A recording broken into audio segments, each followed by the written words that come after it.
Bakit nga ba mas may advantage ka at mas malaki yung potential mo for earnings kung meron kang multiple skills sa iyong freelancing career? Yan ang pag-uusapan at itatakil natin sa video na to, so stay tuned. Unang reason, pagka multiple na yung skills mo, tataas yung iyong marketability. Ano yung ibig sabihin? Halimbawa, si client mo, naghahanap siya ng video editor, graphic designer, at social media manager, pero ang alam mo lang graphic designing, then you will be leaving money on the table.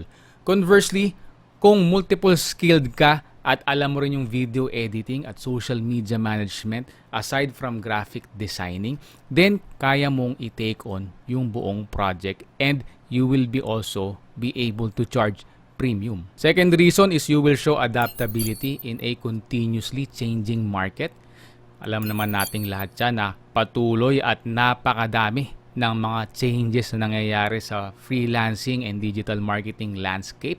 Andyan na yung AI na dati sa copywriting mo lang magagamit, tapos pumasok yung image and video generation, and ngayon ginagamit na rin siya sa customer support. So ensuring na you are able to acquire new skills, it means na you are adaptable, and therefore mas malaki yung magiging chance mo na hindi lang mag-survive but mag-thrive sa freelancing industry. Next reason, pag meron ka multiple skills, you can offer a more comprehensive solution.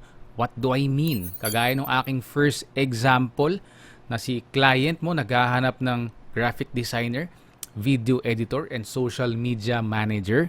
Kung kaya mong i-offer yung tatlo na yun and basically become a one-stop shop, mas convenient para sa'yo at para kay client at mas magiging malaki yung pwede mong i-charge sa kanya. And therefore, magiging win-win situation for you and para sa client mo. Next reason is that it will show na meron kang both personal and professional growth.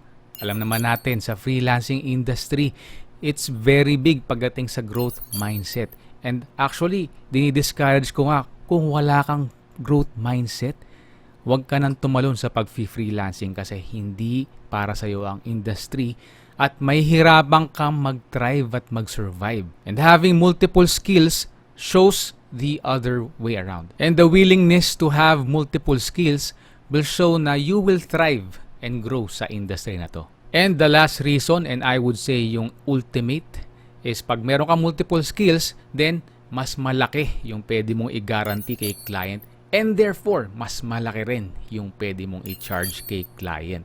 This is exactly what I'm doing sa business ko kasi I can create highly optimized website and also highly converting quiz and lead funnels, and then I can also drive traffic dun sa aming website and funnels using various platforms. And dahil kaya kong gawin yung lahat ng mga yan and I have developed multiple skills, then I can guarantee kay client na makakakuha sila ng leads at sigurado na makakabenta sila. At dahil mas malaki yung guarantee ko, mas malaki rin yung kaya kong i-charge.